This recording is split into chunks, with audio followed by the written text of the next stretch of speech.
सांस देना प्रभु इतनी तो कम से कम, सांस देना प्रभु इतनी तो कम से कम, तुमसे मिलने से पहले न निकले ये दम। राधे राधे दोस्तों, वृंदावन के गौरी गोपाल आश्रम में परम पूज्य अनिरुद्ध आचार्य जी ने भागवत कथा का भव्य आयोजन किया था।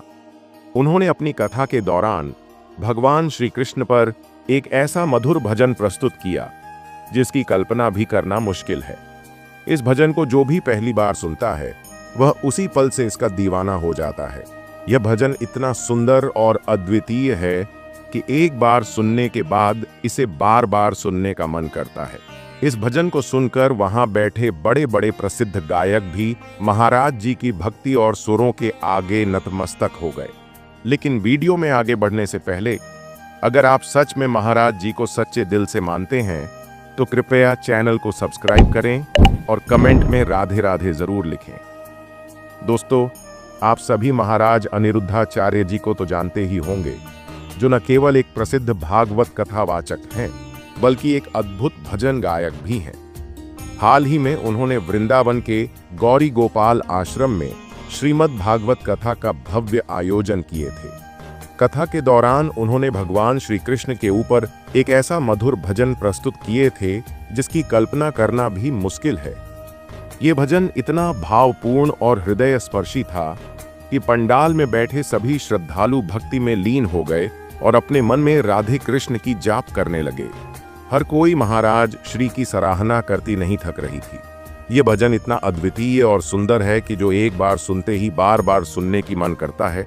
यहाँ तक कि वहाँ मौजूद बड़े बड़े प्रसिद्ध गायक भी महाराज जी की भजन के आगे नतमस्तक हो गए। तो सबसे पहले मैं आपको इस भजन की एक छोटी सी झलक दिखाता हूँ। प्रिय भक्तों, आज हम एक ऐसे भजन की बात करने जा रहे हैं जिसमें स्वयं परम पूज्य श्री अनिरुद्धाचार्य जी ने एक भक्त की भावनाओं को जीवंत कर दिया है। यह भजन कोई साधारण गीत नहीं है, यह एक पुकार है, एक करुण विनती है, एक आत्मा की उस परमात्मा के चरणों में अंतिम अर्ज है। महाराज श्री कहते हैं, हे प्रभु, मुझे इतनी सांसें देना कि कम से कम आपके दर्शन से पहले मेरा प्राण न निकले। भाइयों और बहनों, इस एक पंक्ति में कितनी गहराई छुपी है।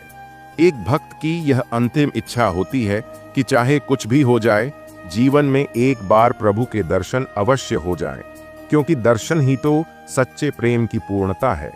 जब आत्मा थक कर हार जाती है, जब जीवन की आपाधापी में कुछ शेष नहीं रहता, तब वह केवल एक ही चाह रखती है, अब बस एक झलक मेरे ठाकुर की मिल जाए, फिर चाहे जीवन यहीं समाप्त हो जाए।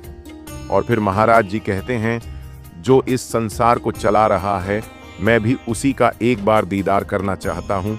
क्या भाव है। जिसने सूर्य को चलाया, चंद्रमा को दिशा दी, जिसने गंगा को बहाया, जिसने हमारी सांसों को गिनकर भेजा, वही प्रभु, वही माधव, वही मोहन, उसका एक बार दर्शन हो जाए तो जीवन सफल हो जाए। लेकिन साथ ही भक्त आत्मनिरीक्षण भी करता है। वह स्वीकार करता है कि जितनी सेवा मुझे करनी चाहिए थी वो मैं नहीं कर पाया। मैं तो तुझे देखने के लायक भी नहीं हूं। देखिए भक्तों, यही है सच्ची भक्ति की पहचान। जहां ज्ञान नहीं, केवल स्वीकृति होती है। जहां घमंड नहीं, केवल विनम्रता होती है। जहां मांगा कुछ नहीं जाता, केवल दया की भीख होती है। और फिर उस भक्त का विश्वास देखिए, फिर भी मुझको यकीन है तू करेगा रहम। क्यों? क्योंकि हमारा प्रभु दयालु है, क्योंकि हमारा ठाकुर करुणा के सागर हैं। वो हमारी कमियों को नहीं, हमारी चाह को देखता है। वो हमारी असफल सेवाओं को नहीं, हमारी सच्ची भावना को स्वीकार करता है। और अंत में महाराज श्री कहते हैं, तेरी चाह में बीते ये जीवन मेरा, एक दिन तो होगा दर्शन तेरा। भक्तों, यही तो है सच्चा जीवन, प्रभु की चाह में बीत जाए, और एक दिन जब उसकी कृपा होगी तो हम सबको उसका दर्शन अवश्य होगा। और इसीलिए वह बार बार प्रार्थना करता है, तुमसे मिलने से पहले ना निकले ये दम। यानी बस इतना वरदान दे दो प्रभु कि मृत्यु से पहले तेरे चरणों का स्पर्श हो जाए।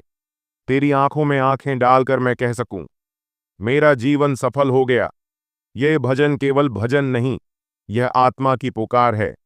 यह परमात्मा के प्रति पूर्ण समर्पण है। इस भजन को जब आप सुनते हैं तो केवल कान नहीं, हृदय सुनता है, और जब हृदय सुनता है तब प्रभु सुनते हैं। राधे राधे।